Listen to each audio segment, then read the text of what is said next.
এই এর সিঁদুর দেওয়া কার কি ভালো বরুণের সাথে আমার সাথে সম্পর্ক ছিল। সম্পর্ক থাকার পরে ওই আমার ফরিদপুরে আসতে বলে। তারপরে আমি ফরিদপুরে আসছি। আসার পরে বরুণে আমারে বললো কি যে আমাকে যদি বিয়ে করতে হয় তাহলে তোমার হিন্দু হইতে হবে। তারপর আমি বললাম যে আচ্ছা ঠিক আছে। পরে ওই আমার কাছ থেকে 1 কপি ছবি নিছে, ছবি নিয়ে ওই কোর্টের থেকে স্টাম্প আনছে, স্টাম্প আইনা আমার মুসলমান থেকে হিন্দু বানাইছে। হিন্দু বানাইয়া ওই চৌধুরী পাড়ার যে কালী মন্দির আছে ওখানে নিয়ে আমার বিবাহ করছে। বিবাহ করার পরে ওই আমাকে নিয়ে পতিতালয়ে রাখছে। পতিতালয়ে রাখার পরে আমি বলছি এখানে কেন রাখছো? এখানে আপাতত থাকো, আমি বাড়িতে উঠাইতে এখন পারবো না, কিছুদিন থাক, আমি বাড়িতে সবার সাথে কথা বলি তারপরে উঠাবো। আমি বলছি আচ্ছা ঠিক আছে।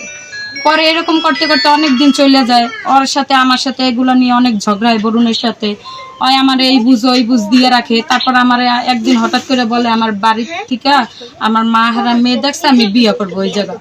আমি কেন তুমি আমার বিয়ে করছো, তুমি আবার অন্য জায়গায় কেন বিয়ে করবা?